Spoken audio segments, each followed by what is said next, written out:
ঢাকা বিশ্ববিদ্যালয় শিক্ষার্থী শাহরিয়ার আলম সাম্য হত্যার বিচার না পেলে সারা দেশ অচল করে দেওয়ার হুঁশিয়ারি দিয়েছেন ছাত্রদল।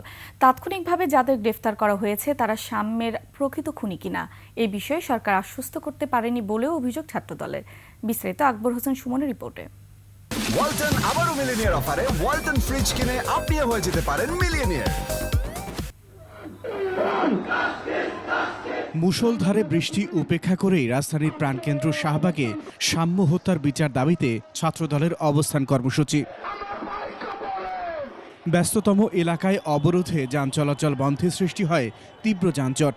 সুষ্ঠু বিচারের দাবিতে যে সমবেত হয়েছেন, এই সমবেত হওয়ার জন্য আমি আপনাদেরকে সকলকে অন্তঃস্থল থেকে ধন্যবাদ জানাই।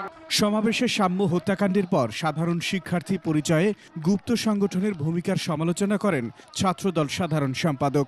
সাধারণ শিক্ষার্থীর নামে গুপ্ত সংগঠনের কিছু নেতাকর্মীরা শাহরিয়ার আলম সাম্যের হত্যাকাণ্ডের মোটিভ এবং হত্যাকাণ্ডের ধরন এবং নেগেটিভ ন্যারেটিভ তৈরি করতে তারা সামাজিক যোগাযোগ মাধ্যমে ব্যস্ত হয়ে রয়েছে।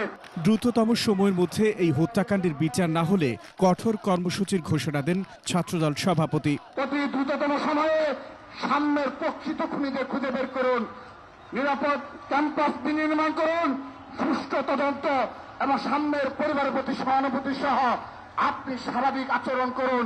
যদি অস্বাভাবিক আচরণ করেন, আবারও বলে দিচ্ছি, পুরো বাংলাদেশ আমরা অচল করে দেব। প্রায় 2 ঘন্টা অবরোধের পর শাহবাগ মোড় ছেড়ে মিছিল নিয়ে শহীদ মিনারে গিয়ে ছাত্রদলের কর্মসূচি শেষ হয়। আকবর হোসেন সুমন, 21 টেলিভিশন, ঢাকা।